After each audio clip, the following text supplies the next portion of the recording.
Saturday morning started like every peaceful weekend in my lakeside neighborhood. I was washing my truck while the garage door stayed wide open. The weather was perfect, with nothing suggesting chaos ahead.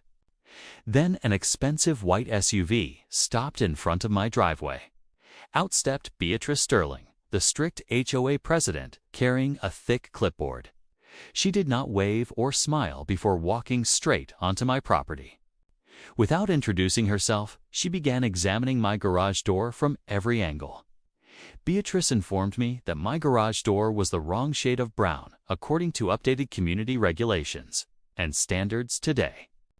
I politely explained that it matched the approved color listed in my original construction documents. She barely looked at my paperwork before dismissing my explanation, believing her opinion mattered more than records.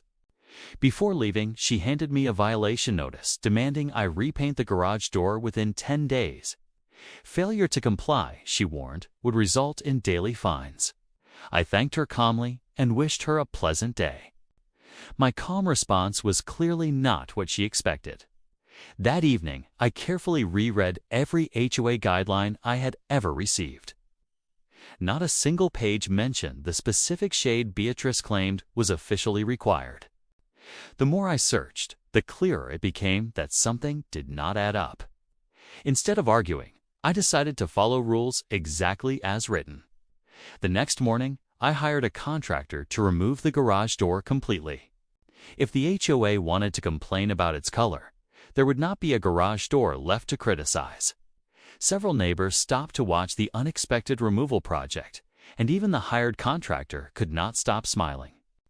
By lunchtime, the garage stood completely open for everyone to see. Instead of an empty space, a restored military green vehicle sat quietly inside. Most neighbors could not tell what they were looking at first. Word spread through the community faster than expected within the hour. Nearly half the neighborhood gathered outside my house to see the display. Children stared while adults read the HOA notice I showed them all. Beatrice kept insisting I had violated community standards. Then a black SUV pulled into my driveway, carrying someone she never expected to meet. The driver stepped out, introducing himself as a local museum director. He smiled the moment he saw the vehicle and explained that the restored World War II tank was a fully deactivated museum exhibit. Every permit, transport document, and insurance certificate was completely up to date. Beatrice's confidence slipped away as the paperwork kept piling up. The director explained that the tank had no operational weapons and was simply a historic collector exhibit stored for an upcoming veterans event. Several neighbors nodded after hearing the official explanation. The dramatic story Beatrice imagined quickly fell apart. She quickly changed her argument, claiming the open garage itself violated community HOA rules. I quietly handed her printed community bylaws. The section she pointed to required homeowners to maintain property safely, but never required garage doors. One board member admitted that Garrett was completely correct. A few others lowered their clipboards without saying a word. The discussion shifted from accusing me to questioning the original violation notice. For the first time, Beatrice found herself standing alone in the crowd. Neighbors began laughing, not at Beatrice, but at the strange chain of events. Many admitted they had never questioned HOA decisions before. But now they read rules for themselves as the tension turned into curiosity. A local reporter covering community events stopped after hearing about the gathering.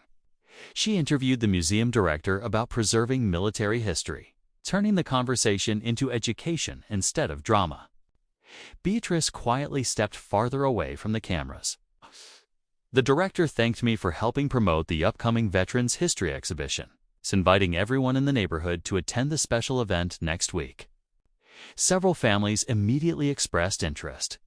What started as an HOA dispute unexpectedly brought the neighborhood together. After the crowd left, Beatrice quietly approached me one last time outside my garage. She asked whether I planned to reinstall the garage door soon. I smiled and told her I already had a contractor scheduled for the following week.